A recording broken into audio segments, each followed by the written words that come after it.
பிதா சுதன் பரிசுத்த ஆவியின் பெயராலே ஆமீன். ஆண்டவர் உங்களோடு இருப்பாராக, உம் ஆன்மாவோடும் இருப்பாராக. புனித பவுல் கலாத்தியருக்கு எழுதிய திருமுகத்தில் இருந்து வாசகம். அதிகாரம் 1, இறைவார்த்தை 4. இவரே நம் தந்தையாம் கடவுளின் திருவுளத்திற்கு ஏற்ப இன்றைய பொல்லாத காலத்தினின்று நம்மை விடுவிக்குமாறு நம்முடைய பாவங்களின் பொருட்டு தம்மையே ஒப்புவித்தார். ஆண்டவரின் அருள்வாக்கு. இறைவா உமக்கு நன்றி. கிறிஸ்துவுக்குள் பிரியமான என் அன்பு சகோதர சகோதரிகளே, ஆண்டவராகிய இயேசு கிறிஸ்துவுக்கு மாட்சியும் பெயரும் புகழ்ச்சியும் உரித்தாகுக. ஏனென்றால் மாட்சிமிக்க தெய்வம் நமக்காக இந்த உலகத்தில் கடந்து வந்து எல்லாவற்றையும் நம்மை போல் அனுபவித்து கொண்டார். அப்படி என்றால் பாவத்திற்கு துணை போகவில்லை. அவர் உங்களுக்காகவும் எனக்காகவும் எல்லா காரியங்களையும் செய்து முடித்தார். எனவே அவர் இந்த நாளில் உங்களை ஆசீர்வதிப்பதற்கு முன்பாக அவர் உங்களுக்காக சில கேள்விகளையும் பதில்களையும் வைத்திருக்கின்றார். அந்த கேள்விகளுக்கு நாமும் விடை கண்டுபிடிக்கக்கூடியவர்களாய் இருக்க வேண்டும். எவ்வளவோ கேள்விகள் இந்த உலகத்தில் நாம் கேட்டிருக்கின்றோம். ஆனால் சில கேள்விகளுக்கு இன்னுமே பதில் கிடைப்பது இல்லை. ஏனென்றால் நாம் சிற்றறிவு படைத்தவர்கள். இந்த உலகம் எப்படி இருக்கிறது என்பதை நம்மால் அறிந்து புரிந்து கொள்ள முடியாது. ஆனால் ஆண்டவர் உள் உணர்வுகளை அறியக்கூடியவர்களாய் இருக்கின்றார். எனவே தான் இந்த நாளில் உங்களையும் என்னை பார்த்து சொல்லுகின்றார், இன்றைய காலத்தில் இருந்து நம்மை காக்கக்கூடியவராய் இருக்கின்றார். உங்களையும் என்னையும் காக்கக்கூடிய தெய்வமாய் இருக்கின்றார். அப்படி என்றால் அவர் நம்மோடு கூட தங்க விருப்பப்படுகின்றார். ஆம் பிரியமானவர்களே, ஆண்டவராகிய இயேசு கிறிஸ்து நம்மோடு தங்கிவிட்டார் என்றால் நாம் இந்த உலகத்தில் உண்மை உள்ளவர்களாக பரிசுத்தவான்களாக வாழ முடியும். அநேக ஞானிகளை பற்றி கேள்விப்பட்டு இருக்கின்றோம். அநேக பேர் சித்தர்களாக இருந்து இருக்கிறார்கள். அநேக பேர் தபம் இருந்து ஆண்டவராகிய கடவுளுடைய அருளையும் இரக்கத்தையும் பெற்றுக்கொண்டு இந்த உலகத்தில் அவர்கள் வாழ்ந்து இருந்திருக்கிறார்கள். இப்பொழுதும் சில பேர் வாழ்கிறார்கள். அவர்கள் ஏன் இப்படி மாறினார்கள் என்றால் அவர்கள் இந்த உலகத்தை கவனித்து பார்த்தார்கள். இந்த உலகத்தில் இருக்கக்கூடியது எல்லாமே நிரந்தரம் கிடையாது. இந்த உலகத்தில் பார்க்கக்கூடிய எல்லாமே ஒரு உண்மையானது கிடையாது.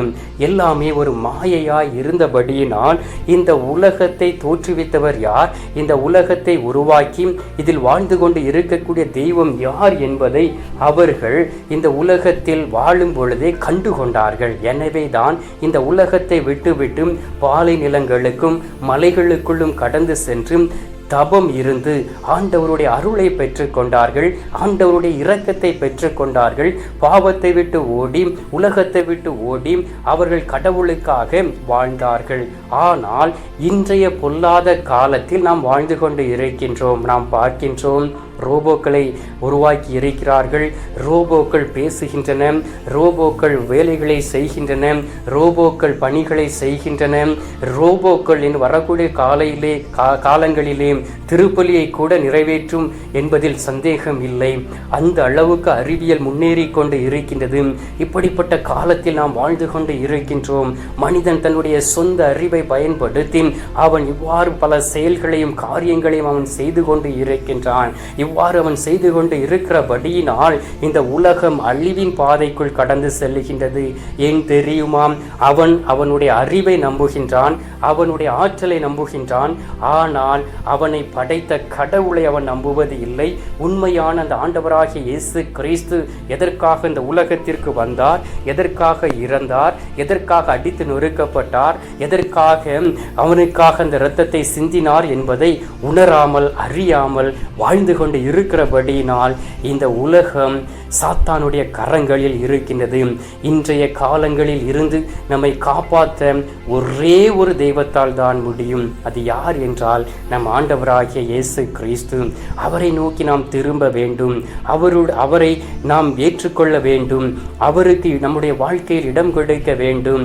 அவர் நம்மோடு பயணிக்க வேண்டும். அப்பொழுதுதான் இந்த உலகத்தில் இருந்து நாம் காப்பாற்றப்படுவோம். மறு உலகத்திற்கு நாம் கடந்து செல்ல முடியும். உங்களுடைய அறிவு அறிவையும் ஆற்றலையும் கொண்டு இப்போது நடக்கக்கூடிய ஒவ்வொரு சயின்ஸையும் கொண்டு நாம் மோட்சத்திற்கு செல்ல முடியாது. பாருங்கள், நீங்கள் வாசித்து பாருங்கள், தானியேல் புத்தகம் கடைசி அதிகாரத்திலே எல்லாவற்றையும் கண்டுபிடிக்க வீணிலே முயற்சி செய்வார்கள். அவர்கள் எதையும் கண்டுபிடிக்க முடியாது. சில பொருள்களை கண்டுபிடிப்பார்கள், சில கோள்களை கண்டுபிடிப்பார்கள். ஆனால் கடவுளுடைய மனநிலையை கண்டுபிடிக்க முடியாது. கடவுளுடைய மனநிலையை கண்டுபிடிக்க வேண்டுமே என்றால் அவருடைய வார்த்தைகளை வாசிக்க வேண்டும். எனவே இன்றைய பொல்லாப்பான காலங்களில் இருந்து நம்மை விடுவிக்குமாறு, நம்மை காக்குமாறு அவர் விண்ணகத்தில் இருந்து இறங்கி வந்த உயிருள்ள தெய்வமாய் இருக்கின்றார். பாருங்கள், உரோமியர் 12வது அதிகாரம் 2வது இறை வார்த்தை வாசித்து பார்த்தோம் என்றால், இந்த உலகத்தின் போக்கின்படி ஒழுகாதீர்கள், மாறாக உங்கள் உள்ளம் புதுப்பிக்கப்பட்டு மாற்றம் அடைவதாக. அப்பொழுது கடவுளின் திருவுளம் எது என்பதை தேர்ந்து தெளிவீர்கள். எது நல்லது, எது கெட்டது, எது உகந்தது, எது நிறைவானது என்பதும் உங்களுக்கு தெரியும் என்று சொல்லுகின்றார். ஆம் அன்பார்ந்தவர்களே, இந்த உலகத்தின் போக்கின்படி நாம் நடந்தோமே என்றால் இந்த உலகம் உங்களை தன்வயப்படுத்திக் கொள்ளும். எவ்வாறு ஒரு தீயின் அருகில் ஒரு பொருளை கொண்டு சென்றால் அது தன்வயப்படுத்திக் கொள்கின்றதும், அதே போல் இந்த உலகம் உங்களை தன்வயப்படுத்திக் கொள்ளும். நீங்கள் ஆண்டவருடைய வழியில் கடந்து சென்றால் ஆண்டவர் உங்களை தன்வயப்படுத்திக் கொள்வார். தீய வழியில் கடந்து சென்றால் அந்த தீமை உங்களை தன்வயப்படுத்திக் கொள்ளும். எனவே இந்த உலகத்தில் வாழக்கூடிய வாழ்க்கையிலே எது நல்லது, கெட்டது, தீயது, உண்மையானது என்பதையெல்லாம் அறிந்து புரிந்து கடைசியாக நம் ஆண்டவரிடம் வரக்கூடிய நேரத்திலே ஆண்டவர் நம்மை மீட்டு ரட்சிப்பார். இன்றைய பொல்லாத காலங்களில் இருந்து அவர் நம்மை தாங்கிக் கொள்வார்.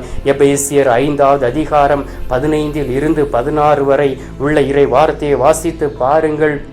அதிலும் சொல்லப்பட்டு இருக்கின்றது, உங்கள் நடத்தையை பற்றி மிகவும் கருத்தாயிருங்கள், ஞானமற்றவர்களாய் வாழாமல் ஞானத்தோடு வாழுங்கள். இந்த நாட்கள் பொல்லாதவை, ஆகவே காலத்தை முற்றும் பயன்படுத்தி கொள்ளுங்கள் என்று. ஏனென்றால் இந்த காலத்தில் நாம் ஆண்டவரை தேட வேண்டும்.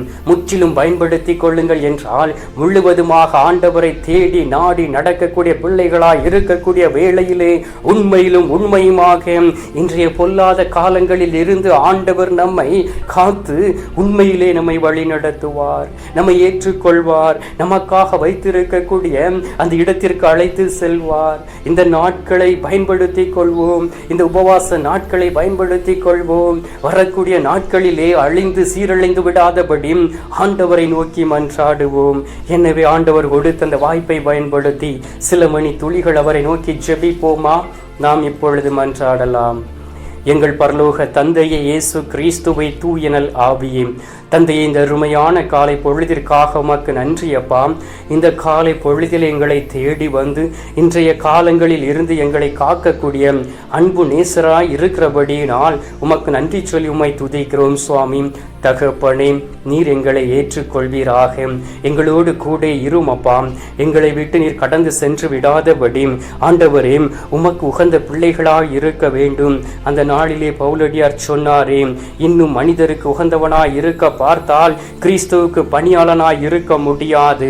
எனவே தகப்பனே, உமக்கு உகந்த ஒரு வாழ்க்கை வாழவும், உம்மோடு இருக்கவும், உம்முடைய திட்டத்தை செய்யக்கூடிய பிள்ளையாக மாறவும் நீர் எங்களோடு கூட தங்கும் சுவாமி.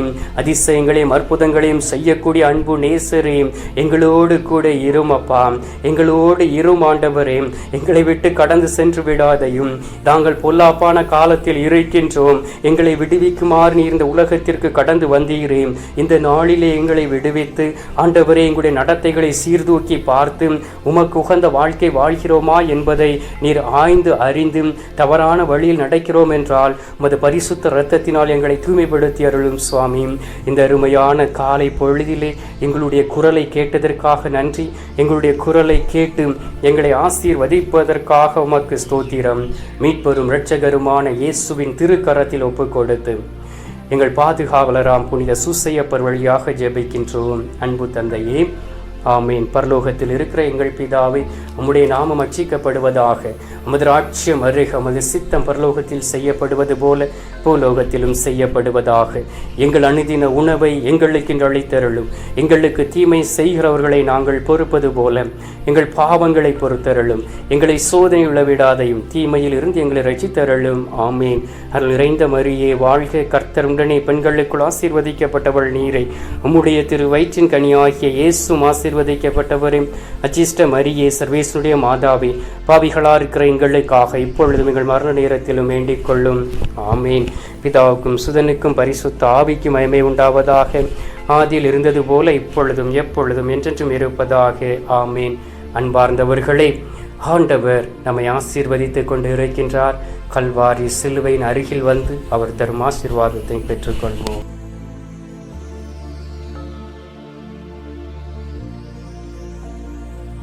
எல்லாம் அல்ல இறைவன் பிதா, சுதன், பரிசுத்த ஆவி உங்களை ஆசீர்வதிப்பாராக. ஆமீன்.